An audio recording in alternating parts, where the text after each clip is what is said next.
Welcome to Life Happens, where Texans come to protect their legacy and prepare for the second half of life. Join your host, attorney Kim Hegwood of Your Legacy Legal Care, and our weekly guest as we navigate the challenges that emerge as life happens. Now here's your host, Kim Hegwood. Good morning and welcome to Life Happens with me, Kim Hegwood, and our very special guest today is Erin Galyean. Galyean, right? How did I say Galleon. that? Yes, Yes. Galleon. Okay. I had to think there for a minute. I was like, oh no, That's that's not okay. You're good. not the only one. So, and in my head, it was going to sound different, and then I'm looking at it thinking, okay, I'm not going to mess this up. And but thank you very much for being here. And you've got a company called Badass Advocates, so I like the name. Thank you. And uh, And so definitely a lot of fun. And today we're going to be talking about advocating for your elderly parent or spouse. Yes. And so because I know as an elder law attorney, it's imperative that you have to advocate for your loved ones. And so, so let's kind of get some background to kind of get us started. And Okay. so can you tell us a little bit how you ended up helping caregivers to advocate for their loved ones? Yes. So I'll give you my story. So back in 1997, my father, Mike, was diagnosed with non-Hodgkin's lymphoma. He was 52 at the time. I was 20 years old, and before that, he seemed healthy and fine. And within a 10-month period, he really declined and ended up passing away. So he was just 53 years old when he passed. And he was just the energy of the house. He was a lot of fun. He had a great personality. He loved to dance and be silly and tell cheesy dad jokes and all that good stuff. So, of course, we were heartbroken. And during that time when he was sick, I was away at college. So, I really wasn't a part of his caregiving journey. And I'm sharing this because it really led to what happened 20 years later. So I wasn't a part of his journey. I was so far away. I thankfully was there when he passed away. So I was blessed to be there with him and my siblings and my mom. But so 20 years later, my sister Megan, who was also my best friend, we were close from the day I was born. She was my older sister. She was a lot like my dad, actually, not with the cheesy jokes, but just really kind and loving and sweet and super patient. And she was also diagnosed with non Hodgkin's lymphoma, supposedly just completely coincidental. She was only 46 years old at the time, and again came in complete shock. My sister was always healthy, running, working out. She was a former college athlete, and she ate healthy. She did all the right things that we think can help us stay healthy our whole lives, and that's what we hope for, right? And unfortunately, sometimes cancer doesn't matter what you do. So she was diagnosed with non-Hodgkin's lymphoma, but before that, there was an autoimmune disease that showed up. So she started to get sores in her mouth, and that's how we knew something was off. And so it took about 6 months for her cancer diagnosis to come to find out that she had cancer. When she was diagnosed with cancer, she went to the hospital because she was having trouble breathing. So this, was kind of an odd situation. She didn't know she had cancer at the time. She went to the hospital, to the emergency room, and they said, you have non-Hodgkin's lymphoma. Luckily, it's the good kind. Who knew that there was a better kind, right? Meaning that it was curable. And so she would have to go through chemo, which is obviously awful experience, but she would be cancer free. The bad news was that she had this problem breathing and they didn't know why, because that is typically not a symptom of non-Hodgkin's lymphoma. And so 12 hours later, they had done a lot of tests and they found out that she also had a very rare and aggressive lung disease called bronchiolitis obliterans. Other people listening to this may know it as popcorn lung. So that's been in the news recently with vaping and e-cigarettes. And so what happened, my sister never smoked and vaped, none of that. But when she had cancer for probably about a year, it caused that autoimmune disease that I mentioned showed up first. Then they discovered the cancer, and that autoimmune disease caused her body to attack itself, and that's how she got the lung disease. So it just was really, she got a bad deal. It's just bad situation. And so when my sister was sick, she lived in South Carolina. I live here in Texas. And I would fly back and forth to advocate for her as much as I could and support her, being that we were so close. My mom, my brother, thankfully lived down the street. She also is married and had two young girls. So she had a great support system. But I wasn't going to not be there for my sister. Just like my dad, I lived far away, but I wanted to make sure I was more involved this time around. And so that was a really great lesson that I like to share. And that's why I share the story about my dad, because I think it's important for people who are going through this the first time, who maybe aren't the primary caregiver, to understand that they can play a role and you don't want to have life regrets like I did. And just be there for your loved one is really important. So I basically was not her primary caregiver, but I just my computer went blank for a second. Um, so I wasn't her primary caregiver, but I did advocate for her. So as background, I've been in the pharmaceutical industry for over 20 years. And I realized when I was with Megan and she was in and out of the hospital that my knowledge and my experience of being in the pharmaceutical industry was really advantageous to helping her. I knew how to ask good questions. I wasn't intimidated by physicians. I do that all the time. I teach reps how to speak to physicians, how to ask good questions, how to deal with uncomfortable situations when they're speaking to a doctor. So really, that's how I ended up writing this book called Badass Advocate, because after my sister, who also passed away like my father, she lived for 13 months after her diagnosis. And really, it was because of the lung disease, not the cancer. But I realized I wanted to do something this time after losing someone who I was so close to. And I didn't want her death to be in vain. And so I thought, how can I keep her legacy alive and her spirit and my father's as well? Because that's part of the lesson as well, not being his caregiver, his advocate. And so, how can I share that with other families so they can learn from my mistakes and also from what I learned along the way? And all the things I learned in the last 20 years, I condensed into 8 badass strategies. So you don't need to take 20 years to figure this out. You can do it. It's nothing hard. It's just if you haven't been there before, you don't know. And so that's why I'm trying to help other families. And so always a good thing. And so why do you feel, is I guess the question really is why is it important for caregivers to understand how to advocate? And so, Yeah, that's a great question. So, of course, when I talk about this in the book and when I do podcast interviews or any speaking engagements, I don't bash physicians or the healthcare industry, because I believe that most healthcare providers are there and they got into healthcare to help patients, and that's what they want to do. They also are limited with what they can do because of so many patients, and our system isn't set up really that great here in the US.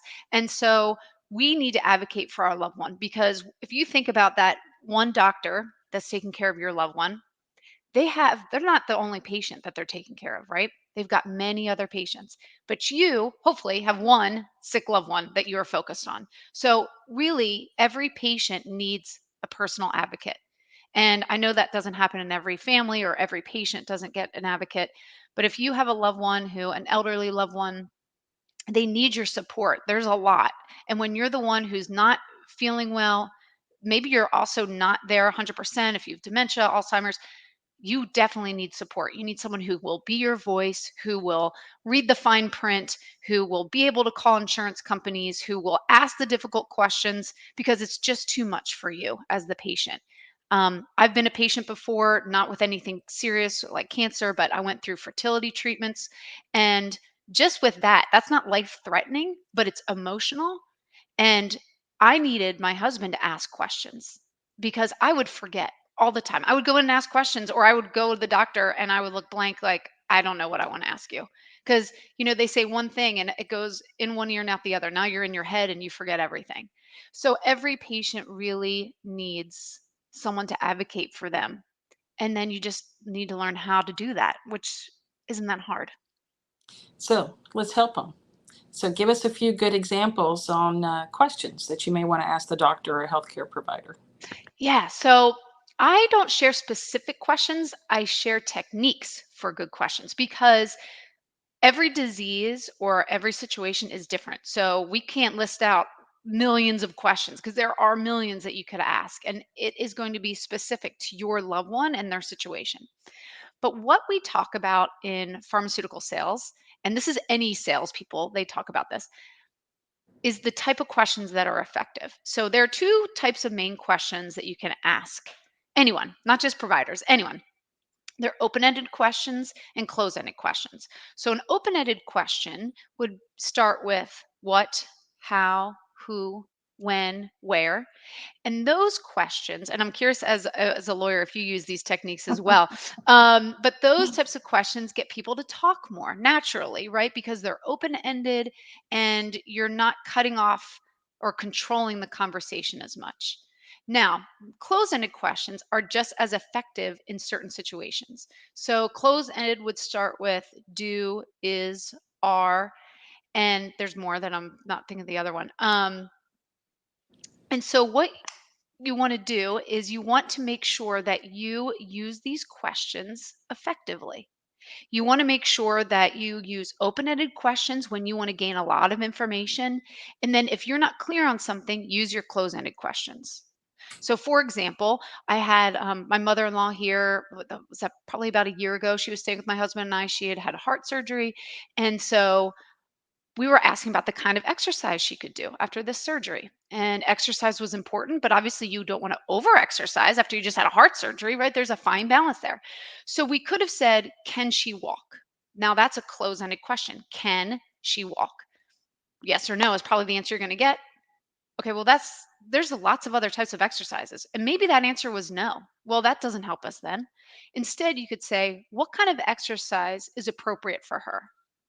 And then you could follow up with how long. So another open-ended question: how long should she be exercising? And then if you need to clarify in between, is it okay for her to climb the stairs because maybe that's a concern for you? That's fine.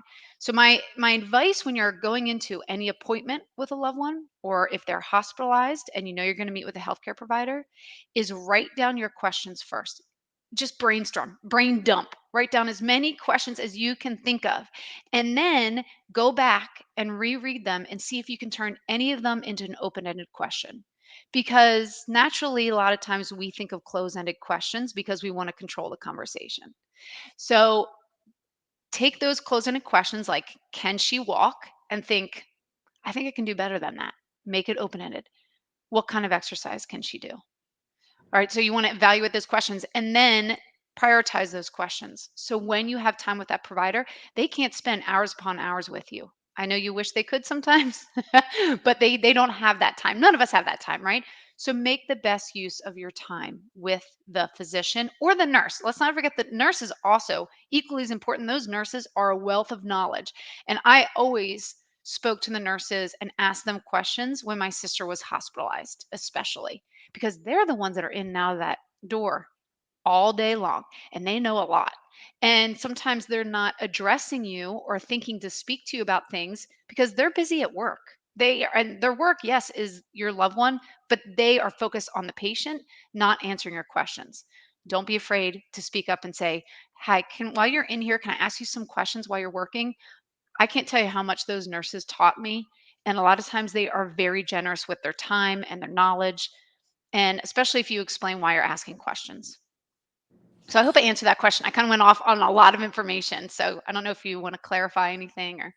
No, that was good. I was just thinking that I sound more like cross-examination when I have dealt you, with pro- dealt you with some probably of do. my mom's, physicians and everything. It was more like a cross-examination. You try to Well, be subtle about it. Cause I always tell my mom, do not tell anybody what I do for a living. Okay. Do not, you walk in, yeah, in the hospital, doctor's office, do not tell them what I do. It's a right, secret. It's the right. one time you have to be very quiet. And so, Yes, yes. You don't want them to yeah. be intimidated by you. You don't want them to think that you're trying to like lay a lawsuit on them 6 months later or anything. So, but I Well, bet you're great at asking questions. Well, the care changes, so you have to be very careful, So, Hmm. and how you ask questions really makes a difference because people automatically they assume the worst a lot of times. So if you Hmm. ask a question in a certain way, they're going to be like, I wonder why she's asking that question, Right. rather than how you want to answer it. So I have to be really careful about what I do. But speaking of being afraid to ask questions, what do you say to a caregiver who's intimidated by that medical professional? Yeah. I think this is really common, especially here in the US. I don't know about all other cultures, but I would assume it happens in other cultures too. We put physicians on such a high pedestal sometimes, which isn't a bad thing unless it prevents us from doing our job of being an advocate. And so just realize one, they're human too. Uh, Two, your job as the advocate, it is your right to ask questions and to speak up on behalf of the patient. It is not your right to be rude or aggressive. We're all adults. You have to, it's a very emotional time when you have a sick loved one. So, make sure you're just checking yourself, checking how you're coming off. How are you asking questions? Does it sound aggressive or accusatory? Even if you want to ask questions like that, just kind of think of how you can rephrase it, because the goal is to get your questions answered, not to begin a battle, right? If this person is taking care of your loved one, you want to make sure that you are getting every piece of information you need. And you can do that effectively when you build good relationships and you ask questions and are curious in a non aggressive way. So, one, that's part of it, is not being aggressive. So, that's at one extreme. But the other extreme is when you are intimidated. And I would say, just for me, I had in the back of my mind, I'm doing everything for my sister. Always. I stepped out of my comfort zone, and I've been speaking to physicians for my entire career, but there were times when I had to ask difficult questions about my sister's health, and end of life questions for a 47-year-old woman is a very hard conversation to have. So it's a little different than maybe other conversations, but I'll use this as an example. I knew I had to ask these questions in order to get the information I needed so I could make the best decisions while my sister was still alive. So even though those conversations were very difficult for me, I kept saying, this, I need to do this. I need to do this for my sister. I need to do this for me, for my family. Um, you just, sometimes you have to step out of that comfort zone because you're doing it on behalf of the person that you love so much. Yes, that I can appreciate. So, what kind of words of wisdom do you have for caregivers who are just beginning the journey? Yeah, so a few things. One, I'd say I'm sorry because it's hard. And two, just know you're not alone. Yeah. And after I wrote the book, I was really welcomed into this caregiving community, I call them. People like yourself. There are so many companies out there and individuals like you who are really trying to help caregivers, families with sick loved ones. It's endless. I mean, it's unbelievable how many people have stories, and after they either have lost a loved one like myself, or they have just dealt with a lot of situations in their life where they've been caregivers. Sometimes it's a positive end, sometimes it's not. They realize, gosh, this piece is missing in the world and I'm going to create it for others. So make sure that you do some research. I know we're going to share this, but on my website, I share other companies and I continue to add to it of companies I come across. They're usually smaller companies that aren't as well known. They maybe, don't come off on the first sheet on Google, they're not in that first page. But they're phenomenal and they've got a wealth of information and they're willing to help and they want to help caregivers. So just know that you're not alone, even though it can feel very isolating. And then my third piece of advice would be, make sure that you're not doing it alone either. So I was talking about people that you don't know and websites and companies, but my number one tip in the book, and it's the very first one because I think it's the most important one, is to build a support team for yourself and for the patient. You should never go it alone. And sometimes that's easy because you've got family, like my sister. She had my mom, my brother, her husband. She had a few friends close by that were really, and myself, part of her core team, even though I wasn't down the street. That was an easier, more natural build, right, of a support team. That's not realistic for everyone. And I understand that. So then you need to think outside the box and start thinking about how you can get people to help you, even if it's in small ways. So examples that I typically use are something like, is there a neighborhood teenager that can take your trash out every Tuesday? just one less thing for you to think about. You may not think it's a big deal. Well, I can handle the trash. Yeah, but you also have other things to handle. So do you have a pet, or does your sick loved one have a pet that you can get someone to help walk the pet, or anything to get things off your shoulders? In addition to that, do you know anyone that is in the healthcare industry that can help you brainstorm just on questions alone? They don't even have to be there at the doctor's office with you, but can they help you brainstorm before you leave and write down these questions? And then you're even more prepared, because more brains are better when you're brainstorming. You have one perspective, the more people you can get, not too many people involved, but maybe like a handful, to give you some ideas of questions that they would ask. That's going to make you a more powerful advocate. So don't do it alone. Find out how you can get people to help you. Nonprofits are also awesome. Think about high schools and colleges that are local. They usually have fraternities, sororities that want to donate time. Sometimes you have nursing students or medical students who want to get some experience, just as a resume builder. Take advantage of these people who are looking to help. Definitely. So, Erin, if somebody wants to find you, how do they do that? So I have a website called badassadvocate.com. So that's an easy one. And then my email is erin@badassadvocate.com. My book is on Amazon, like everything else, right, these days. And so it's very easy to find on there. Again, just Badass Advocate. Everything is Badass Advocate. And I'm on social media everywhere. So they can easily find me there as well.